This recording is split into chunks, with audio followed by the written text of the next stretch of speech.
The Indianapolis lies so deep within the Pacific Ocean, it's actually 1 mile farther down than the final resting place of the Titanic. For decades, people believed the wreck of the USS Indianapolis was nothing more than a silent tomb resting at the bottom of the Philippine Sea.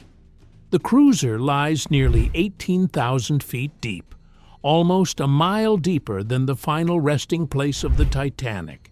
For more than 70 years after it sank in 1945, no one even knew its exact location when scientists finally sent a submersible drone down in 2024 to create a complete digital map of the wreck before corrosion erased it forever. They expected to document a historic war grave. Instead, the high-tech mission uncovered something far more disturbing. Sensors picked up strange repeating sounds coming from deep inside the ship. Cameras revealed objects left behind by the sailors and damage that made no sense. The deeper the drone went, the clearer it became that the Indianapolis was not behaving like a quiet grave should. The nightmare began just after midnight on July 30th, 1945.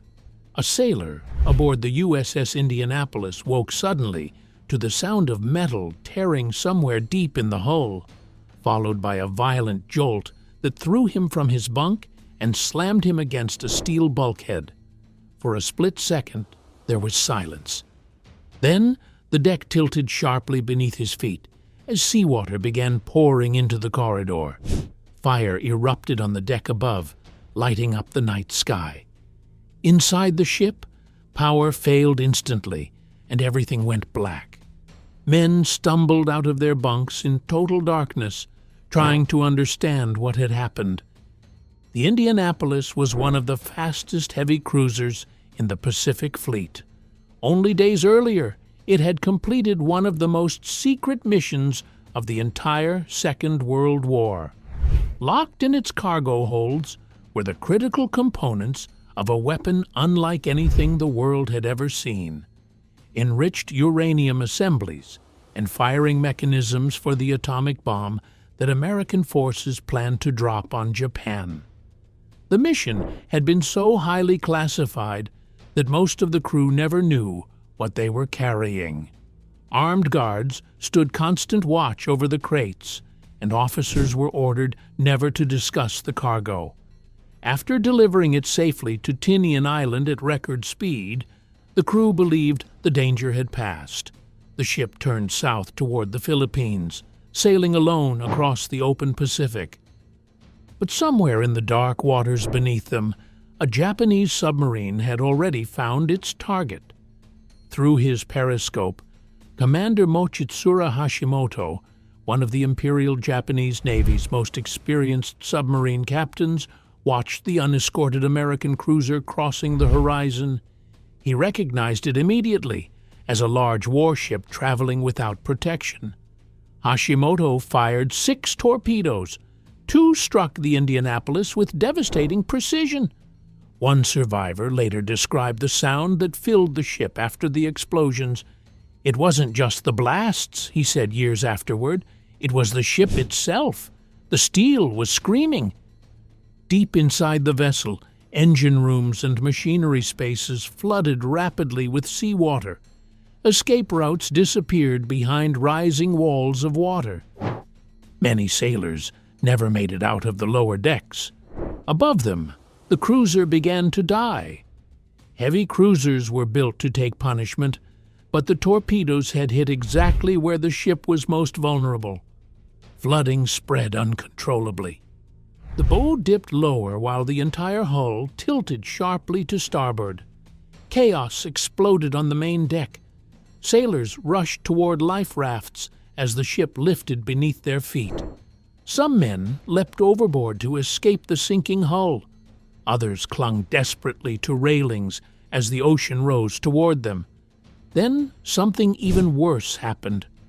The second torpedo had ruptured the ship's fuel tanks, and burning oil spread rapidly across the surface of the water. Sailors who jumped found themselves landing in patches of flaming fuel. Men who had escaped the ship were suddenly swimming through fire. The Indianapolis shuddered again. As the bow plunged beneath the waves, the stern rose higher and higher into the night sky.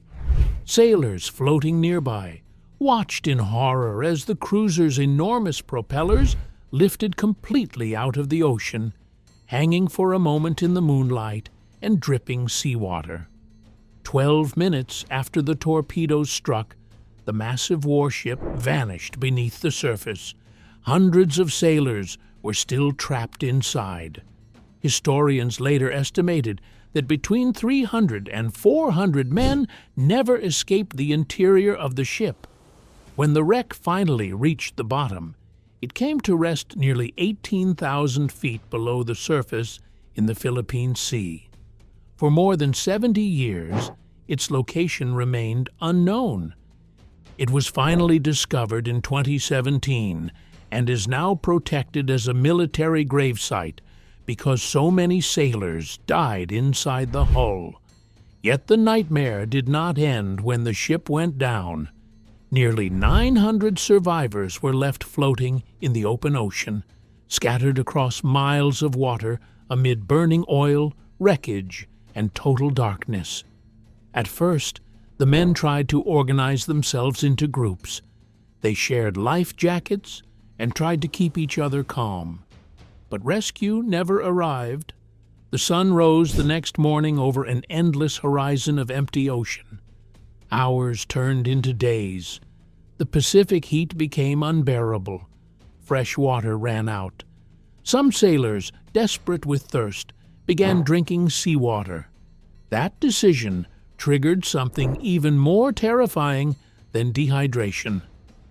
Saltwater poisoning spread quickly through the groups. Men became confused, paranoid, and delirious. Some started hallucinating islands on the horizon or rescue ships that did not exist. One survivor remembered men suddenly pointing and saying they could see land nearby, then swimming off into the distance, never to be seen again. Night brought even greater terror. In the complete darkness, the ocean turned into a black void. Sailors could hear splashes nearby, but could see nothing. Sharks began circling the survivors. Attacks started, picking off the dead and the wounded. But some survivors described events that did not match typical shark attacks. Several men said they watched sailors disappear beneath the water without the violent splashing or thrashing one would expect. One survivor recalled it clearly. A man would be there 1 second, and then he was simply pulled straight down, fast and silent, as if something beneath the surface had reached up and taken him. In the darkness, others reported seeing large, pale shapes moving deep under the groups. Not the sharp fins of sharks at the surface, but something larger and deeper. The forms were big enough that men floating above could feel the water shift through their life jackets. One sailor described watching the water beneath a cluster of survivors suddenly move as though something enormous had passed directly underneath them. 3 men vanished at once. Investigators later dismissed these accounts as hallucinations caused by dehydration, exhaustion, and saltwater poisoning. The testimonies were nevertheless written down and filed with the official reports. The wreck of the USS Indianapolis had fallen into one of the most hostile and least understood environments on Earth. At nearly 3.5 miles below the surface, sunlight never reaches the seafloor. The darkness is total and permanent. The pressure exceeds 8,000 pounds per square inch, enough to crush most submarines instantly and snap bone in a fraction of a second. Yet life still exists in these crushing depths. Research submersibles have filmed giant amphipods, the size of small animals crawling across the sediment like armored scavengers, transparent fish with needle-like teeth drifting through the blackness, and deep-sea squid pulsing like pale ghosts. Marine biologists estimate that more than 80% of deep-sea species remain unidentified. Entire ecosystems may exist in these trenches that humans have never seen. Over the years, scientific surveys near the wreck coordinates recorded several strange observations. In 1994, an oceanographic vessel detected faint rhythmic interference on acoustic instruments, like distant tapping or scraping from below. Engineers dismissed it as equipment noise. In 2010, a Japanese research expedition recorded a large moving object near the seafloor on sonar for several seconds before it vanished. The report listed it as a probable malfunction. In 2019, a deep-sea biology survey captured unexplained flashes of bioluminescent light at depths where no known organism should be capable of producing it. The brief blue pulses appeared and disappeared, but nothing visible created them. These incidents were filed away as unexplained quirks. In 2024, a new expedition arrived in the Philippine Sea with advanced technology. The goal was straightforward: to create the first complete digital reconstruction of the USS Indianapolis wreck before time and corrosion destroyed it.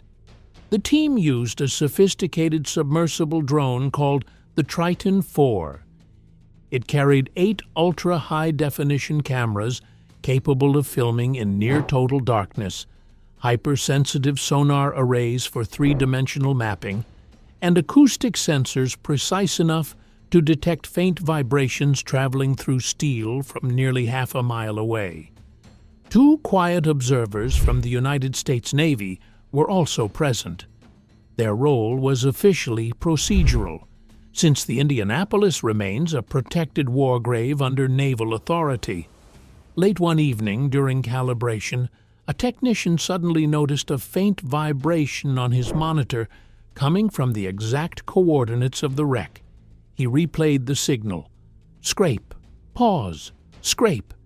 It had a clear rhythm. Deep-sea wrecks sometimes creak as metal slowly collapses under pressure, but this sound felt different, deliberate.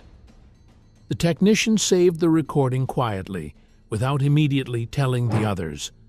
The following morning, the Triton 4 detached and began its descent. The journey to the seafloor took nearly 4 hours. As the drone sank, sunlight faded until the cameras showed only black water. At around 17,000 feet, the sonar operator detected a massive structure rising from the seabed. The pilot activated the forward floodlights. Twin beams cut through the darkness and revealed the bow of the USS Indianapolis. From this angle, the cruiser looked remarkably intact. The lines of the hull were still sharp, and the forward gun turrets remained aimed forward as if waiting for an order to fire. The control room fell silent for a moment. Nearly 900 sailors had died here, many still entombed inside. The reverence lasted only seconds before the drone began its detailed exterior survey. The torpedo damage on the starboard side matched wartime reports perfectly. Massive wounds where the explosions had torn the ship open. Plates of metal were twisted inward, as if ripped by enormous force. Then the marine archaeologist leaned closer to her screen. "Hold on," she said quietly. The lights had passed over long, vertical gouges cut deep into the steel plating along the hull. These were not random scratches. They ran in parallel lines several feet long, like claw marks dragged slowly across the metal. Inside the gouges, the steel appeared brighter and cleaner, as if something had scraped away decades of rust and bacterial growth in a single motion. The rest of the hull was coated with normal deep-sea corrosion, making the contrast striking. The sonar operator then noticed that the seabed around the wreck was disturbed. Long, sweeping patterns stretched across the silt, as though something heavy had moved repeatedly near the hull. The drone continued along the damaged midsection, where the ship had broken apart during its fall to the bottom. There, the cameras found a large, dark opening in the twisted steel, big enough for the submersible to enter if the pilot was careful. As the Triton hovered in front of the breach, the scraping sound returned through the sensors, slow and heavy, dragging across steel somewhere in the darkness ahead. Whatever was making the noise was still inside the ship. The pilot guided the drone slowly through the torn opening into a corridor that had remained untouched for nearly 80 years. The passage was cluttered with debris, bent pipes, loose cables hanging like vines, a sailor's boot half buried under a collapsed beam, a corroded metal canteen, and a small photograph in a metal frame. The glass had dissolved long ago, but the image of a young woman smiling into the camera was still visible. Someone's wife or sweetheart who had waited for a letter that never arrived. The control room grew quiet as these personal reminders of lost lives appeared on the screens. Then the technician raised his hand.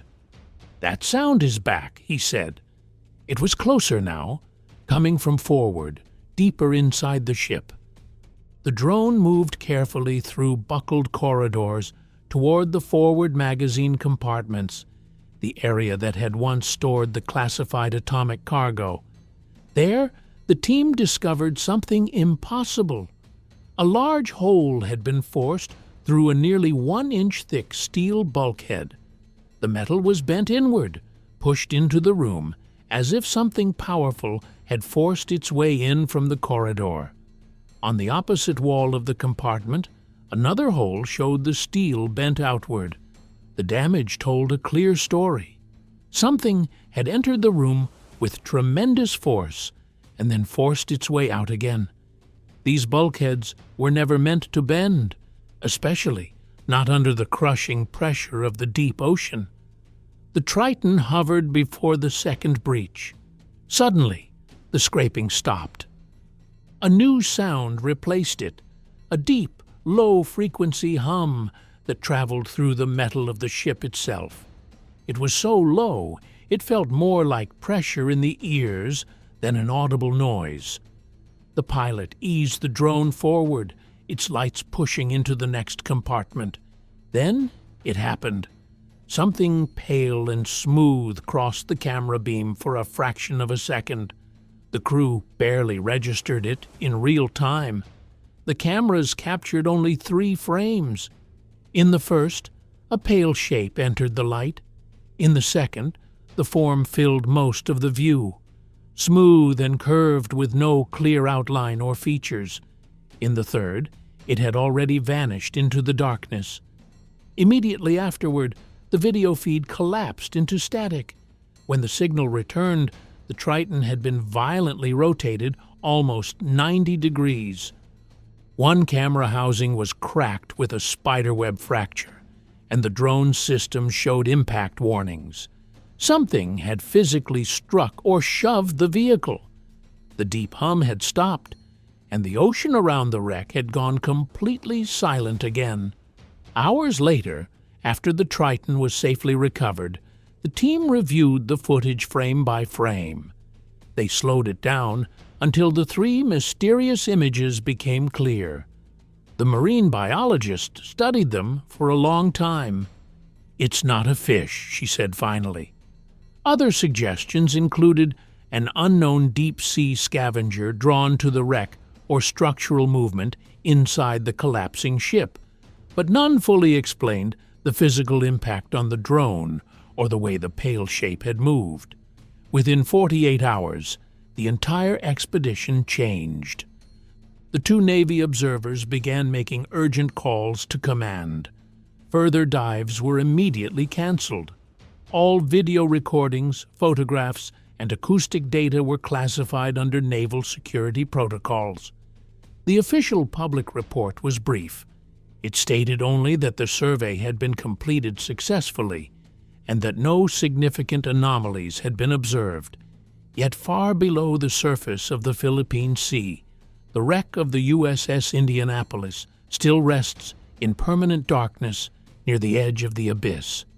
Inside that silent tomb, something moved through the flooded corridors where nothing should have been alive, and 3 brief frames captured by the Triton's cameras remain the only evidence of whatever shared the depths with the lost crew of the cruiser.